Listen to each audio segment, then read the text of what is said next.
Greetings everyone, welcome to commerce classes. और आज हम करेंगे बीआरएस पर बैंक रिकंसिलिएशन स्टेटमेंट पर सेकंड क्वेश्चन।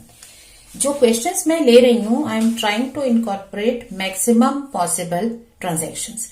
मतलब आपके क्वेश्चन उस तरह के नहीं है जो आपके एग्जाम में आएंगे, क्योंकि एग्जाम में लेवल काफी कम होगा, वहां पर सिर्फ 4-5 एडजस्टमेंट्स होंगी। बट मैं क्वेश्चन उस तरह से ले रही हूं जिसमें मैक्सिमम ट्रांजैक्शंस कवर हो। इन्हीं में से 4-5 ट्रांजैक्शंस का क्वेश्चन आएगा। तो ये थोड़े आप कह सकते हो कि जो नॉर्मल क्वेश्चन है उससे डबल साइज का क्वेश्चन हो जाता है। आपकी ट्रांजैक्शंस कम होंगी पर होंगी इसी तरह की। अब बीआरएस बनाने का स्टेप क्या क्या है? नंबर 1 है बैलेंस चेक करो। अगर दोनों बैलेंस दे रखे हैं तो किसी एक से हम स्टेटमेंट स्टार्ट कर सकते हैं और दूसरा हमारा रिजल्ट आ जाएगा। और अगर हमें एक ही बैलेंस दे रखा है तो उसी से शुरू करना होगा और दूसरा बैलेंस आंसर में आएगा। तो बैलेंस लिखने का तरीका आपको पता है। कैश बुक में डेबिट बैलेंस होता है और क्रेडिट ओवरड्राफ्ट होता है।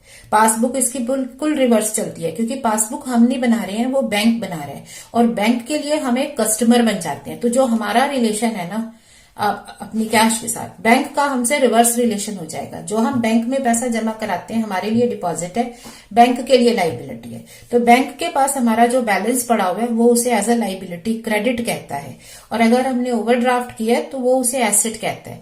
हम उसे लाइबिलिटी बोलते हैं क्योंकि हमें पे करना है, पर बैंक को तो मिलेगा ना, बैंक उसको एसेट बोलते हैं। लाइकवाइज जो ट्रांजैक्शंस है उनका नेचर भी रिवर्स है। तो जहां हम इनकम मानते हैं वो बैंक के लिए खर्च है। जैसे बैंक ने हमें इंटरेस्ट दिया तो हमारा बैंक में पैसा बढ़ गया, तो हम अपनी कैश बुक में पैसा बढ़ा के लिखते हैं कि हमारा पैसा बढ़ा, तो डेबिट होता है। लेकिन बैंक के लिए हमें एक लाइबिलिटी है, तो बैंक जो हमारी पासबुक बना रहा है वो हमें एक लाइबिलिटी मान के बना रहा है। तो इसलिए जब हमारा पैसा बड़ा होता है, पैसा ज्यादा होता है, तो बैंक कहता है कि मेरी तो लाइबिलिटी बढ़ गई, तो बैंक उसे क्रेडिट करता है। ये डेबिट और क्रेडिट याद रखना, क्योंकि इसी के अकॉर्डिंगली हमारा रूल चलता है। तो अब करेक्शन क्या करनी होती है? एडजस्टमेंट में हमें क्या देखना है? हमें एज अ डिटेक्टिव क्या देखना है? किसने रिकॉर्डिंग की, कहाँ रिकॉर्डिंग की और क्या रिकॉर्डिंग की। ये जो व्हाट हैज बीन रिकॉर्डेड मतलब कैसे डेबिट किया क्रेडिट किया, वही याद रखना है। क्योंकि जो कर चुके हो ना, जिसकी वजह से डिफरेंस आ रहा है, उसको रिवर्स करना है। तो जो भी एरर है या जो भी हमने एंट्री जिसकी वजह से डिफरेंस आ रहा है, जो एडजस्टमेंट है, उसको अगर हम रिवर्स कर देंगे तो डिफरेंस खत्म हो जाएगा। यही रूल होता है ना। तो उससे हम स्टेटमेंट में सारी ट्रांजैक्शंस पोस्ट कर देते हैं और फाइनली उस स्टेटमेंट को बैलेंस करते हैं, तो दूसरे अकाउंट का बैलेंस आ जाता है। मतलब कैश बुक बैंक कॉलम से शुरू करोगे तो पासबुक का आंसर मिलेगा, पासबुक से शुरू करोगे तो कैश बुक का आंसर मिलेगा। रूल हमेशा यही रहेगा, ठीक है। डेबिट क्रेडिट याद रखो। तो अब इनको हम समझते हैं। From the given information determine the balance as per passbook. अब हमें पासबुक के अकॉर्डिंगली बैलेंस सॉल्व करने, ठीक है। तो हमें दे क्या रखा है?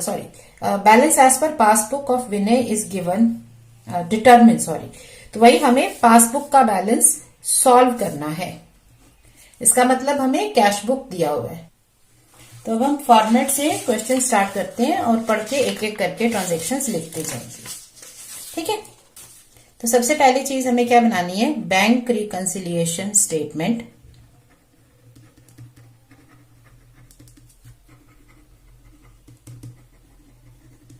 as on 31st March 2019। Serial number, adjustments कह लो या डिटेल्स कह लो, ठीक है। डेबिट क्रेडिट, हम डेबिट क्रेडिट से कर रहे हैं। पहली चीज क्या दे रखी है? Bank overdraft as per cash book bank column. तो हमारे पास बैंक ओवरड्राफ्ट है। तो अगर हमारा बैंक ओवरड्राफ्ट दे रखा है कैश बुक के अकॉर्डिंगली, तो ये कैसा बैलेंस हुआ? कैश बुक का मतलब क्या होता है? हमने बनाया है। तो हमारे लिए ये क्या है? हमारे लिए है ये एक लाइबिलिटी। हमने ज्यादा पैसा निकाल लिया, हमें देना पड़ेगा, तो liability. Next, interest on overdraft for 6 months ended 31st March 2019 entered in passbook.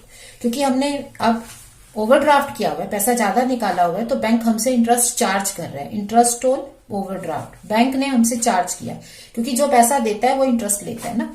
तो क्योंकि हमने पैसा निकाला हुआ है तो बैंक ने हमें ज्यादा दिया, इसका मतलब बैंक हमसे इंटरेस्ट ले रहा है, तो बैंक इंटरेस्ट चार्ज कर रहा है। उसने पासबुक में एंटर कर लिया। तो देखो वही हमारा रूल है। किसने एंट्री की? अब इसकी एंट्री बैंक ने की है। कहा जा रहा है ना, बैंक ने की है। कहाँ की? पासबुक में। तो अब पासबुक में कैसे एंट्री हुई होगी? डेबिट या क्रेडिट? अगर बैंक ने हमसे इंटरेस्ट लिया है तो बैंक क्या कहेगा, तुम्हारा बैलेंस कम हो गया। तो बैंक हमारा बैलेंस कम कर देगा, तो वो करता है डेबिट में। तो बैंक ने हमारा बैलेंस डेबिट साइड में कम किया।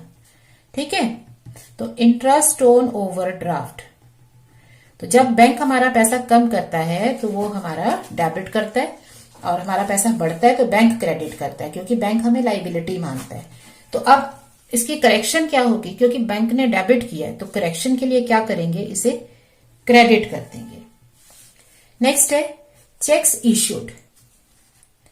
Checks issued but not presented for payment. आपने चेक इश्यू कर दिया, इसका मीनिंग समझो ना, मीनिंग करके करोगे कभी गलत नहीं होगी। चेक इश्यू किया लेकिन अभी वो प्रेजेंट नहीं हुआ पेमेंट के लिए, मतलब आपने जिसको चेक दिया वो पर्सन बैंक जाके उसने ये चेक कैश नहीं करवाया, उसने पेमेंट नहीं ली। तो इस केस में एंट्री किसने की होगी, आपने या बैंक ने। आपने चेक इश्यू किया, इसका मतलब आपने, बिजनेसमैन ने एंट्री की होगी। तो उसने एंट्री कहाँ की होगी, ये एंट्री हमने की है, बिजनेसमैन ने की है। तो बिजनेसमैन कौन सी बुक बनाता है, कैश बुक। तो उसने ये कैश बुक में कैसे एंटर किया होगा, जब आप चेक इश्यू करते हो, किसी को पैसा देते हो बैंक से, तो अपना बैंक बैलेंस कम कर देते हो। आप कहते हो मेरा पैसा कम हो गया, क्रेडिट हो गया।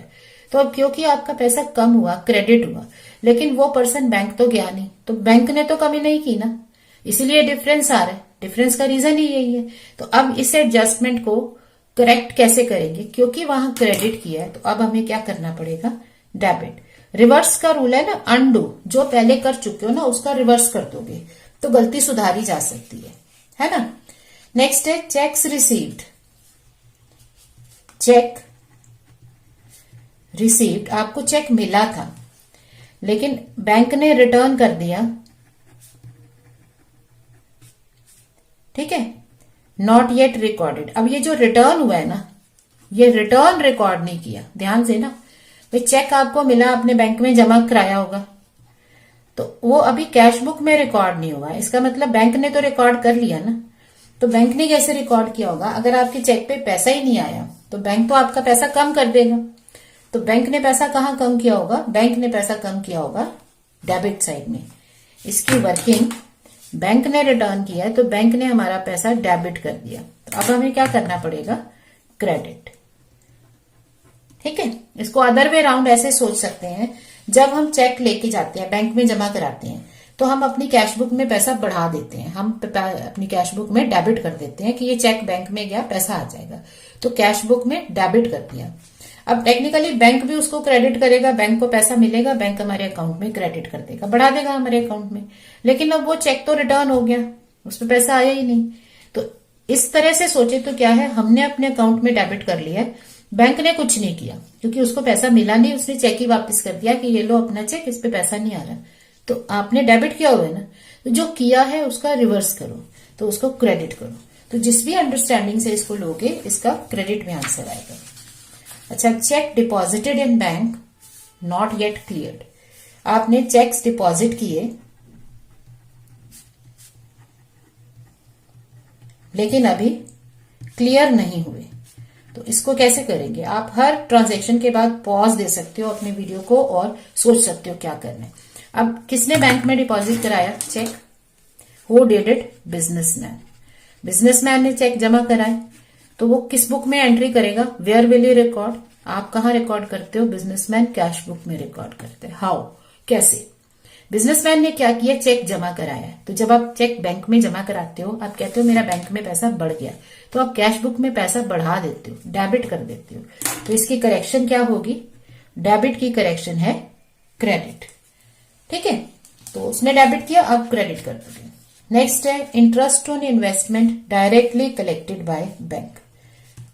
अब ये सीधे सीधे लिखा भी हुआ है, इसमें तो बिल्कुल दिमाग नहीं लगाना कि क्या करें, क्योंकि हमें क्या करना होता है, जो किया हुआ है ना उसका रिवर्स करना होता है। एडजस्टमेंट का मतलब यह है कि जो पहले कर चुके हो ना, जिसकी वजह से डिफरेंस आ रहा है, उसको पलट दो। पलट दोगे तो डिफरेंस की वजह खत्म हो जाएगी। तो बैंक ने क्रेडिट किया हुआ है पासबुक में, तो क्योंकि क्या किया है, क्रेडिट, तो क्रेडिट का रिवर्स क्या होता है, डेबिट। आप इसे डेबिट कर दो। या इसको सोचें, अगर बैंक में पैसा जमा हुआ तो बैंक ने वर्किंग की, बैंक वर्किंग करता है पासबुक में, और बैंक जब हमारा पैसा बढ़ाता है तो क्रेडिट करता है। तो हमें रिवर्स क्या करना है, डेबिट क्रेडिट में तो करना है, क्रेडिट का उल्टा होता है डेबिट। नेक्स्ट है credit side of bank column of cash book overcast. Credit side of bank column of cash book overcast. Overcast का मतलब बढ़ा के लिख दिए।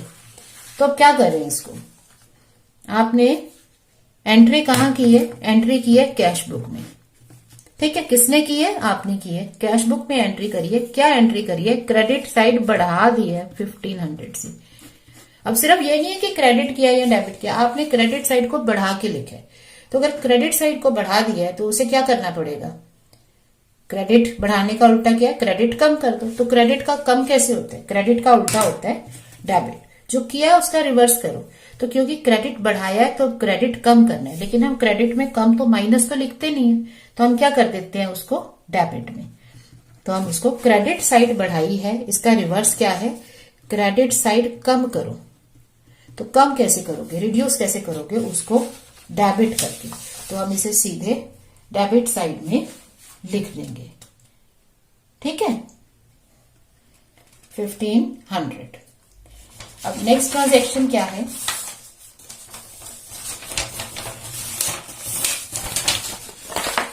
discounted bills were dishonored. Dishonor of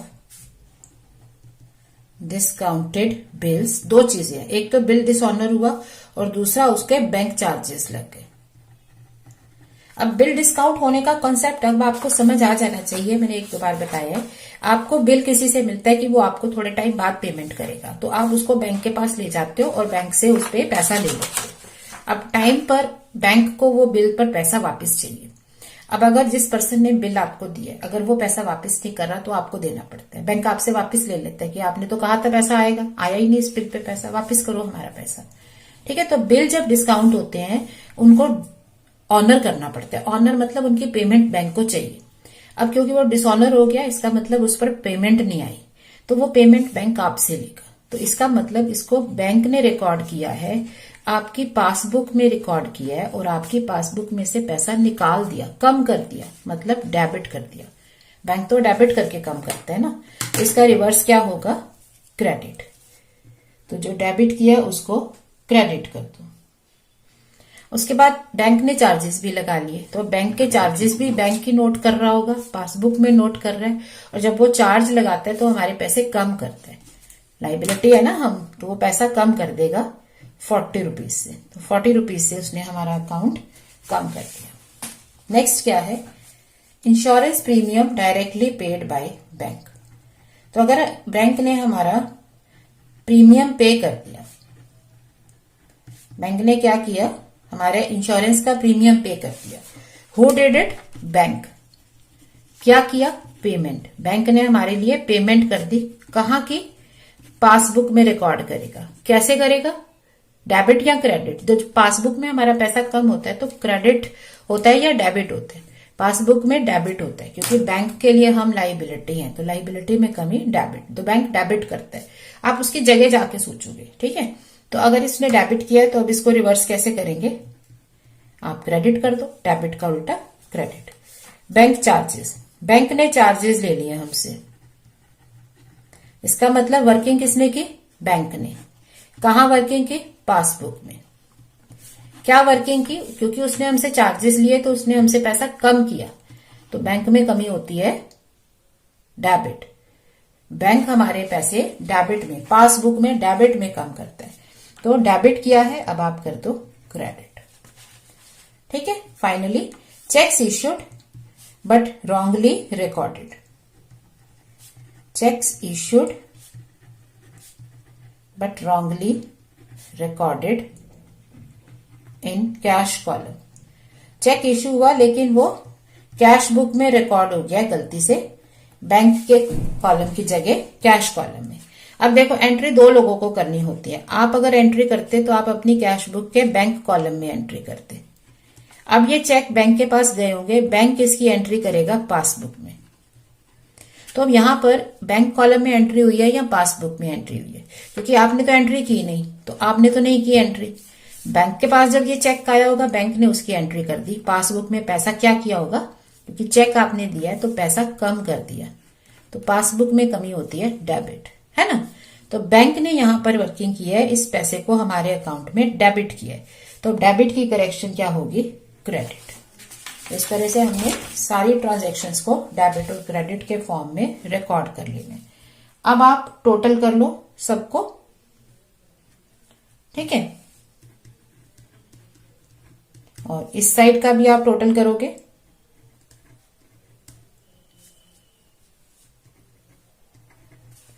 alright, अब आप बैलेंस कर लो। तो क्योंकि आप कैश बुक से स्टार्ट किए थे, तो अब आपके पास बैलेंस क्या आएगा, बैलेंस एज पर पासबुक। तो बैलेंसिंग फिगर निकालो, फिर उसको जज करेंगे कि ये बैलेंस है या ओवरड्राफ्ट है।